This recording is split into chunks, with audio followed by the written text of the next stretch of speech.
Hello friends, इस episode की शुरुआत में हम देखते हैं कि निंग लियू जैंग को अपने ऑफिस में बुलाता है और उससे पूछता है कि क्या तुम अभी फ्री हो। लियू जैंग को लग रहा था कि शायद वो साथ में लंच करने की बोलेगा, लेकिन निंग कहने लगा कि तुम किंडरगार्टन जाकर मेरे बेटे को पिकअप करो और उसे घर छोड़ देना। इस पर लियू जैंग बोली कि तुम खुद ही जाकर उसे क्यों नहीं ले आते। निंग कहने लगा कि आज मेरी एक मीटिंग है और अगर मैं उसे पिकअप करने में लेट हुआ तो वो बहुत गुस्सा करेगा। इसके बाद ली जैंग उसे पिकअप करने के लिए चली गई। अगले सीन में हम देखते हैं कि ली जैंग उसे घर वापस ला रही होती है और उससे कहने लगी कि मैं तुम्हारे डैड की कलीग हूँ, ऐसे तुम्हारा नाम क्या है। इस पर वो बताता है कि मेरा नाम जियांग है, पर मुझे ऐसा लग रहा है कि मैंने आपको कहीं देखा है। इस पर ली जैंग कहने लगी कि नहीं, हम तो आज पहली बार मिल रहे हैं। लेकिन जियांग तो अभी भी यही सोच रहा था कि उसने उसे कहाँ देखा है। ली जैंग उससे कहने लगी कि माना कि मैं गुड लुकिंग हूँ, पर तुम मुझे ऐसे क्यों घूर रहे हो। इस पर जियांग बोला कि मैंने आपको पहले कहीं देखा है पर मुझे याद नहीं आ रहा, क्या आप कभी अफ्रीका गई थी। इस पर लियू जैंग हाँ कहती है। जियांग बोला कि फिर तो आप मेरी मम्मा हैं। ली जैंग कहती है कि तुम्हें कोई मिसअंडरस्टैंडिंग हुई है, मैं तुम्हारी मॉम नहीं हूँ। लेकिन जियांग कहने लगा कि आप झूठ बोल रही हैं, आप ही मेरी मम्मा हैं। ये कहकर वो वहाँ से भाग गया। इसके बाद वो जियांग को उसके घर ले जाती है। जियांग उससे पूछने लगा कि क्या आप पहले भी इस घर में आई थी।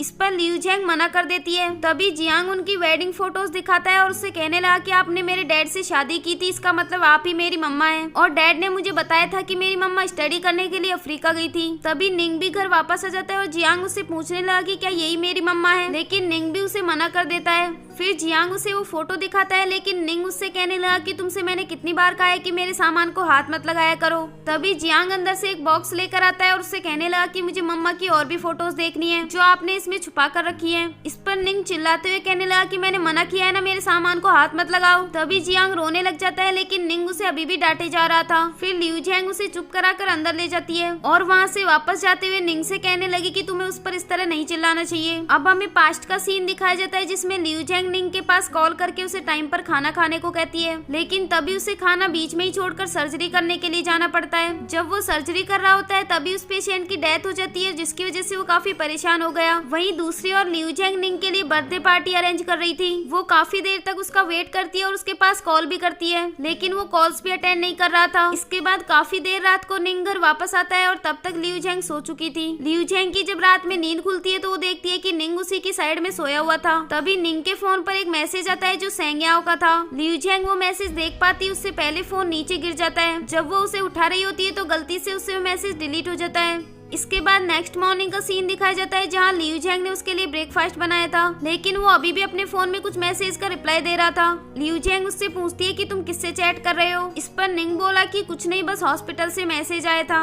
तभी लियू जैंग उससे कहने लगी कि कल रात जब तुम सो रहे थे तब तुम्हारे फोन पर शेंग्याओ का मैसेज आया था, पर गलती से वो मुझसे डिलीट हो गया। इस पर निंग बोला कि कोई बात नहीं, वैसे भी उसका मैसेज इतना इम्पोर्टेंट नहीं होगा। इसके बाद वो हॉस्पिटल चला जाता है, लेकिन लियू जैंग अभी भी इस बात को लेकर परेशान थी कि निंग के पास शेंग्याओ का मैसेज क्यों आया होगा। अब हमें प्रेजेंट का सीन दिखाया जाता है जहां निंग जियांग से ब्रेकफास्ट करके किंडरगार्टन जाने को कहता है, लेकिन जियांग बोला कि मुझे किंडरगार्टन नहीं जाना। 2 दिन बाद वहाँ स्पोर्ट्स गेम होने वाले हैं जिसमें दोनों पेरेंट्स का होना जरूरी है। इस पर निंग बोला कि कोई बात नहीं, हम अपने साथ तुम्हारे अंकल को भी लेकर चलेंगे। लेकिन जियांग बोला कि अगर हम तीनों ही मेंस होंगे तो सब हमारा मजाक बनाएंगे। इस पर निंग कहने लगा कि ठीक है, आज मैं तुम्हारी प्रॉब्लम का सॉल्यूशन कर दूंगा, अब जल्दी से खाना खाओ और किंडरगार्टन जाओ। अगले सीन में हम लियू जैंग को देखते हैं जो हॉस्पिटल जा रही होती है। वहीं चैंगयू और उसके दोस्त उसको ताड़ रहे थे। चैंगयू के फ्रेंड्स उसकी ब्यूटी की काफी ज्यादा तारीफ करते हैं और उसके पीछे पीछे जाने लगते हैं, लेकिन तभी चैंगयू उन्हें रोक लेता है और उनसे कहने लगा कि वो मेरी जूनियर है, उनके बारे में ऐसी बातें करना बंद कर दो। तभी वो देखते हैं कि निंग भी लियू जैंग के साथ हॉस्पिटल जा रहा था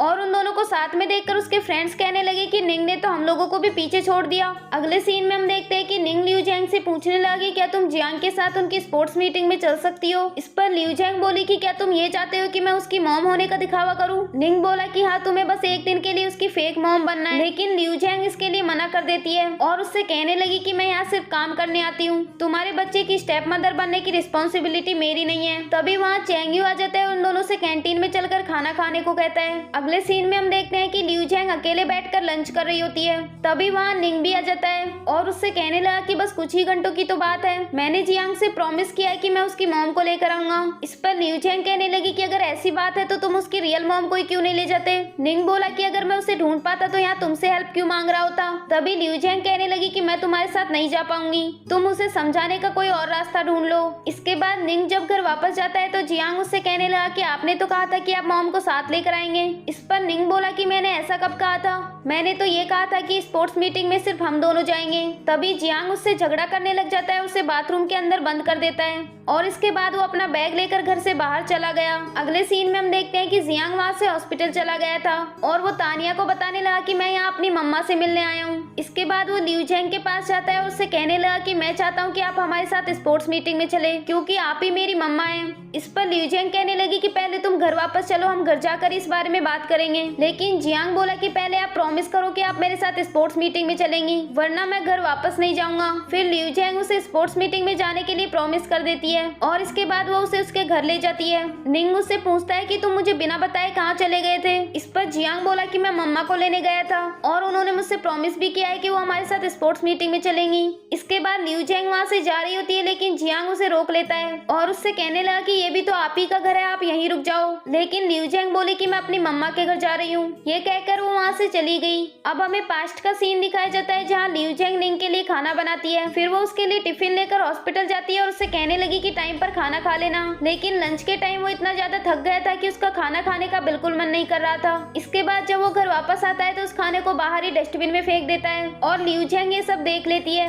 इसके बाद वो उससे कहने लगी कि अगर तुम डेली ऐसा ही करते हो तो तुम मुझे डायरेक्टली बता देते। जब मैं कॉलेज में थी तब मैं भी ऐसा ही करती थी, इसलिए मुझे इस बात का ज्यादा बुरा नहीं लगा। तभी निंग कहने लगा कि हॉस्पिटल में मुझे काम का बहुत ज्यादा प्रेशर रहता है, अब से तुम मेरे लिए खाना लेकर आना बंद कर दो क्योंकि मुझे कैंटीन से खाना खाना ज्यादा पसंद है। ये सुनकर लिू जेंग काफी सैड हो जाती है। अब हमें प्रेजेंट का सीन दिखाया जाता है जहाँ निंग अपने सभी पेशेंट से मिलने जाता है। वहाँ वो देखता है कि एक छोटा बच्चा केक खा रहा था। तभी वो उसके पास जाकर उसके हाथ से केक ले लेता है और उसे दोबारा खाने से मना करता है। इस पर वो बच्चा कहने लगा कि आज मेरा बर्थडे है, क्या मैं थोड़ा सा भी केक नहीं खा सकता? इस पर निंग बोला कि नहीं, और तुम अपना बर्थडे भी सेलिब्रेट नहीं कर सकते। इसके बाद वो एक ओल्ड लेडी के पास जाता है जिसकी आंखों की उसे सर्जरी करनी थी, लेकिन इसके लिए उसकी फैमिली के सिग्नेचर चाहिए। लिू जेंग बताने लगी कि इन्हें यहाँ इनके नेबर्स ने एडमिट करवाया है। हमने इनके बेटे से भी कांटेक्ट करने की कोशिश की थी, लेकिन जब उनको पता लगा कि ये हॉस्पिटल में एडमिट है तो उन्होंने कॉल कट कर दिया। इस पर निंग बोला कि किसी भी तरह इनकी फैमिली से कांटेक्ट करने की कोशिश करो, इनकी जल्द से जल्द सर्जरी होना जरूरी है। ये कहकर वो वहाँ से चला गया।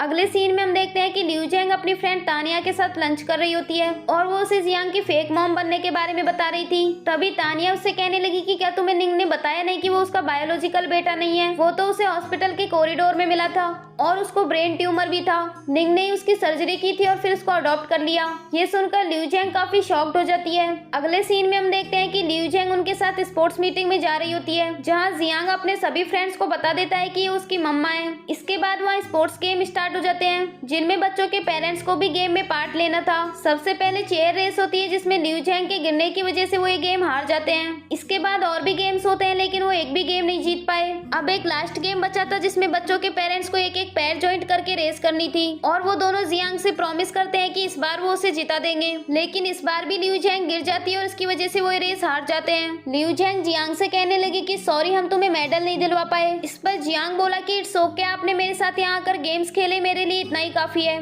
ये कहकर वो उसे हक कर लेता है और उसी के साथ ही ये एपिसोड भी यही एंड हो जाता है। नेक्स्ट एपिसोड देखने के लिए इस चैनल को सब्सक्राइब कर लीजिए। Thanks for watching. Don't forget to like, subscribe and share the videos.